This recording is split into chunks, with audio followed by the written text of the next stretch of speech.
मी मागील 29/9/2025 रोजी पोलीस अधीक्षक साहेब सोलापूर SP ऑफिस यांना व वैराग पोलीस स्टेशनचे EPI कुंदनगावडे सर यांना एक निवेदन दिलं होतं की मोजे ज्योतिबा वाडी व हत्तीस तालुका बार्शी येथील अवैध धंदे कायमस्वरूपी बंद करावे म्हणून।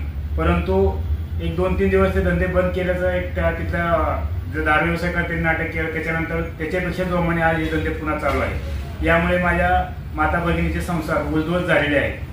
दारू पिल्यामुळे आज आमच्या गावातील बरेच तरुण व्यसनाबाधित झालेले आहेत।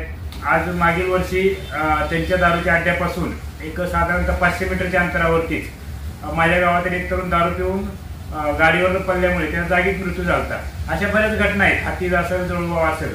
तर माझं या अनुषंगाने उद्याच्या 8/12/2025 रोजी पुणे विभागीय आयुक्तालय तसेच मुख्यमंत्री कार्यालय मुंबई मंत्रालय व SP ऑफिस सोलापूर आणि वैराग ऑफिस पोलीस स्टेशन या ठिकाणी माझे पदाधिकारी व गावातील महिला व ग्रामस्थ घेऊन मला जिथं सोयीस पडेल या ठिकाणी मी उपोषणात बसणार आहे।